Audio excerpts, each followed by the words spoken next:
Oi, Veridiana, tudo Oi, bem? bom dia. Bom Bom dia. dia, seja muito bem-vinda aqui ao Café Veridiana.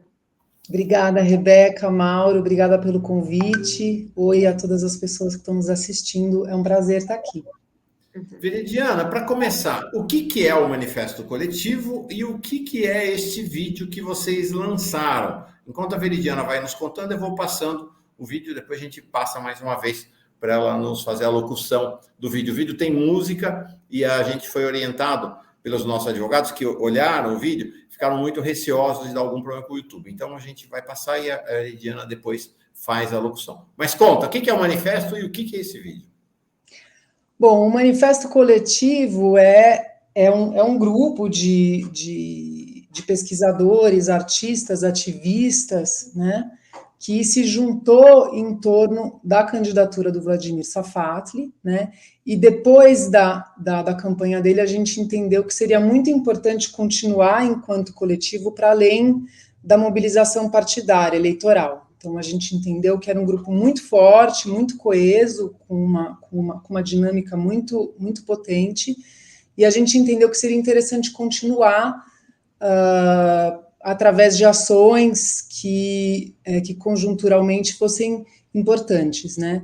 Então surgiu a partir da campanha do Vladimir, e aí a gente começou, a primeira ação que a gente fez foi a escrita do manifesto em si, né, pela punição do governo Bolsonaro, especificamente durante a pandemia. Então, a gente lançou uma campanha, Anistia Nunca Mais, lançamos o manifesto nas redes, coletamos mais de 100 mil assinaturas, foi bem relevante essa coleta, e fizemos a entrega dessas assinaturas, uma entrega simbólica para a sociedade civil, para 2 parlamentares de oposição forte que estiveram lá, mas quer dizer, a classe política estava bem mal representada nessa entrega, que aconteceu há quase um ano atrás na Sanfran. Tinham movimentos sociais, tinham coletivos, torcidas organizadas, foi bem representada em termos de sociedade civil, e a gente fez essa entrega, e a partir daí a gente vem tentando mobilizar a instauração desse Tribunal Popular, que não está sendo fácil, quer dizer, tem vários problemas aí no caminho, né, no sentido da própria esquerda entender a importância da gente tratar desse tema, né, então tem vários sintomas aí no caminho, no sentido de como a esquerda não está conseguindo se organizar para enfrentar essa história, né, para enfrentar a história do Brasil, para entender que a memória é uma arma política, no sentido de a gente entender o que está acontecendo hoje. Se a gente não remoer isso, né, não ir atrás dessa história, não entender essa memória, a gente não vai conseguir avançar, é o que a gente está vendo agora, né, quer dizer, o Lula deu uma declaração que na nossa avaliação foi bem infeliz, né, numa entrevista no último dia 27 de fevereiro, para a Rede TV, ele deu uma entrevista e disse que o golpe de 64 era parte da história, que tinha que ser que era uma questão dos historiadores, e que ele estava preocupado com o golpe do 8 de janeiro, né? E que não iria remoer isso. Quer dizer, ali tem uma fala que, na nossa compreensão, representa bastante esse equívoco, né? Quer dizer, como é que a gente vai entender o golpe, a tentativa de golpe do 8 de janeiro, né, o que mobiliza o bolsonarismo em termos do entendimento que eles têm do golpe de 64, como é que a gente vai entender o que está acontecendo agora sem a gente tocar no que está lá? Como é que a gente vai entender o que está acontecendo agora se a gente não tocar no que aconteceu na pandemia? Né? Então, o vídeo trata disso. Eu sou co-diretora do vídeo, né, a gente fez o vídeo enquanto manifesto coletivo, convidamos algumas pessoas para participar, a Marta Nering, que tem uma história de vida absolutamente permeada pelo golpe de 64, o pai dela foi morto, desaparecido, né? Então, a gente colaborou também com um coletivo que se chama Aparelhamento, que nos cedeu imagens muito fortes de ações que eles fizeram na época da pandemia, e a Camila Mota, que fez a locução, que é atriz do Teatro Oficina. Então, a gente colaborou com um grupo de pessoas, e o vídeo tem um pouco uma tentativa de tocar pelo poético, tocar na questão da saudade, da memória, quer dizer, quem lembra, né? Acho que as redes têm essa questão, elas, ao mesmo tempo que disponibilizam muito acesso à informação, nos fazem lembrar de muitas coisas, né? Acessar muitas coisas que a gente não acessaria se as redes não existissem, e, ao mesmo tempo, essa quantidade de imagem nos faz esquecer muito rapidamente, porque a pauta da vez é sempre outra, né? Então, o vídeo e o manifesto, o coletivo em si, a campanha, é insistir na pandemia, para insistir de que a gente não pode esquecer. A gente não pode esquecer. Estou colocando aqui, neste exato momento, o link para você ver lá no Instagram o vídeo do Manifesto Coletivo. Antes de passar para você, Rebeca, uma breaking news, como dizem os gringos, uma notícia de última hora. Acaba de ser anunciado, segundo a rede ABC, a ABC lá dos Estados Unidos, a Nikki Haley, que era a candidata que tinha sobrado, né, como a última na disputa pela indicação do Partido Republicano para a presidência, na eleição de novembro desse ano, desistiu agora há pouco. Tá? Então, ela anunciou a desistência oficial dela da campanha. Com isto, mais do que nunca, caminho livre para Trump ser o candidato republicano. Então, a super terça serviu apenas para aquilo que já se esperava acontecer. Nikki Haley cai fora. Então, é Trump versus Biden mesmo na eleição de novembro.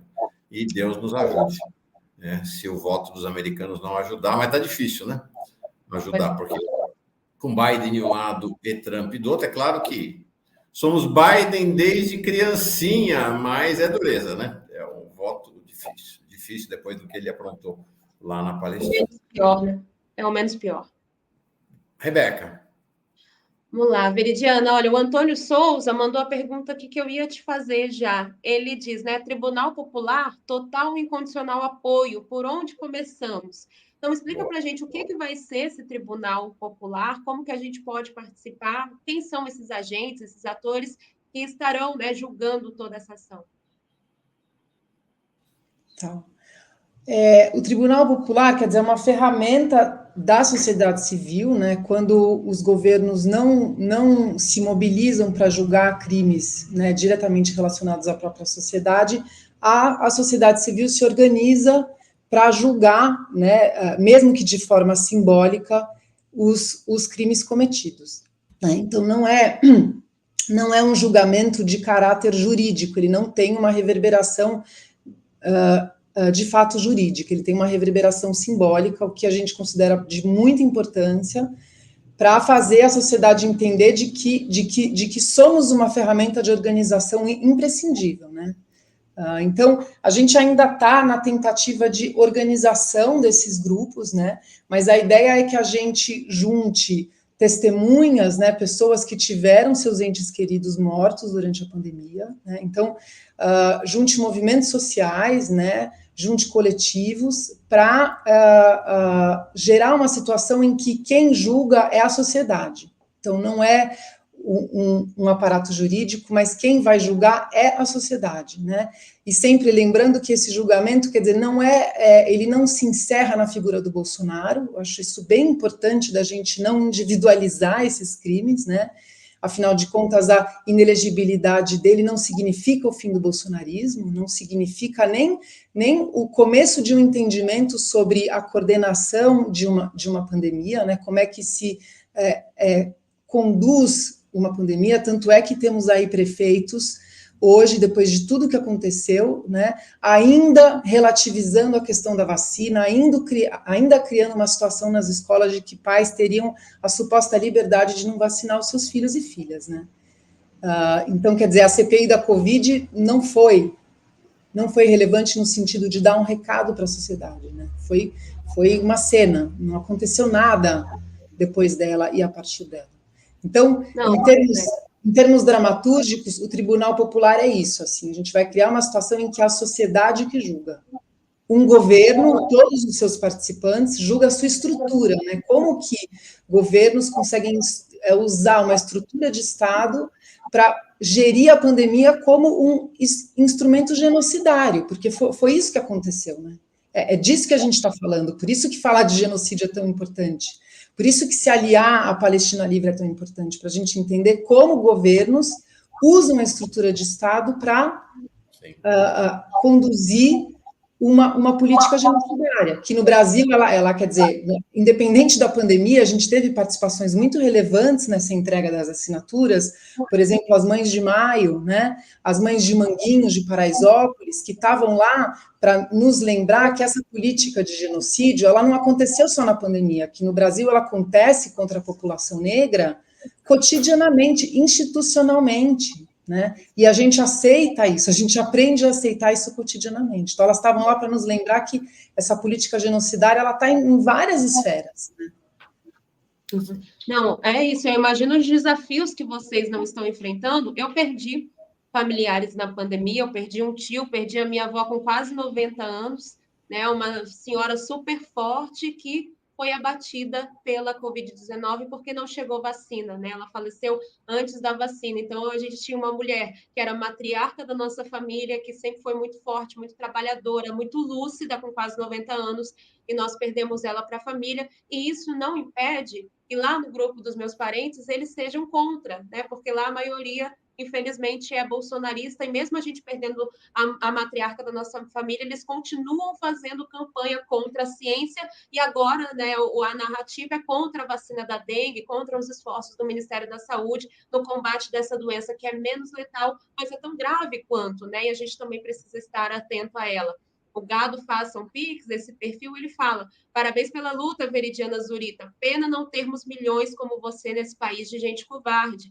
A gente veio falando muito nesse programa, hoje foi um programa muito contundente, né, sobre isso. E como que está a aderência desse projeto, né, entre a sociedade, entre os grupos onde vocês estão apresentando?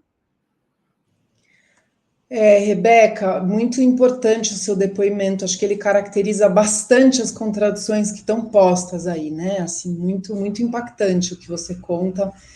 Só acho que eu não respondi a uma pergunta que vocês fizeram, que é como participar. Eu acho que nesse momento o melhor jeito é entra no nossa página do Instagram e entre em contato com a gente. A gente tem grupos, a gente tem GTs de organização de tarefas, não só em direção ao Tribunal Popular, mas como é que a gente faz essa mobilização daqui até quando ele for acontecer, né?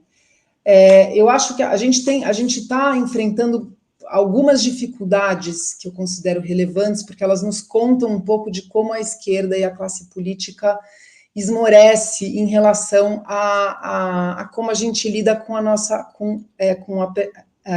própria memória em termos de país.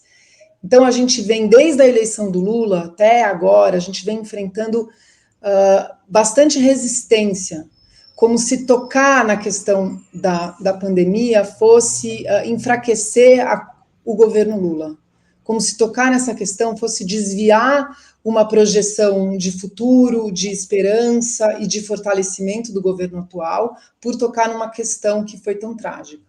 Então, a gente tem algumas adesões, a gente está tendo algumas alianças importantes e, ao mesmo tempo, barreiras significativas que vira e mexe fazem com que a gente cogite, mas será que vamos, a gente está indo assim com bastante convicção, mas ao mesmo tempo uma certa exaustão, porque existe uma resistência forte, principalmente por causa da classe política, de esquerda. Vocês estão vendo aqui, então, esse é o perfil do Manifesto Coletivo no Instagram, só digitar manifesto.coletivo. E aí que tem, bom, estamos nós aqui na entrevista com a Veridiana, que está acontecendo aqui agora, na sequência, exatamente, o vídeo, uma série de publicações, e aí você ali, a partir da página, você pode entrar a aderir ao Manifesto Coletivo. Fica aí o convite para todo mundo. Uma coisa importante é que essa questão dos tribunais, né, tribunais populares, são da tradição da luta política desde os anos 50, né? Os primeiros tribunais são tribunais políticos, né? Ele se chamava no passado, inclusive, Tribunal Russell, porque o primeiro foi instituído pelo intelectual Bertrand Russell, sob comando do Jean-Paul Sartre, para julgar os crimes da França na ocupação colonial da Argélia. E aí, a partir disso, eles começaram a ser implementados em diversas situações dos países. Aqui no Brasil, esses tribunais populares aconteceram sob o nome de tribunais Tiradentes, para fazer o julgamento político dos crimes da ditadura militar. Então, o Tribunal Popular de agora, do Manifesto Coletivo, é um herdeiro, né, dessa longa tradição na esquerda mundial e brasileira. Eu vou passar o vídeo novamente, Veridiana. Você quer fazer, às vezes, a locutora do vídeo para nós? Posso fazer, o texto é super importante, ele foi escrito Isso. pela Marta Nering, em colaboração com o coletivo. E foi a Camila, né, que... Camila Mota fez a locução. É lindo, gente, é lindo. A gente lindo, colocou o link aqui, vai assistir, que realmente é muito, muito legal. A hora que você falar, eu solto. Tá, pode soltar. Vou soltar.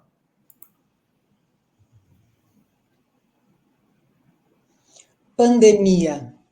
A pandemia. Parece que foi há tanto tempo.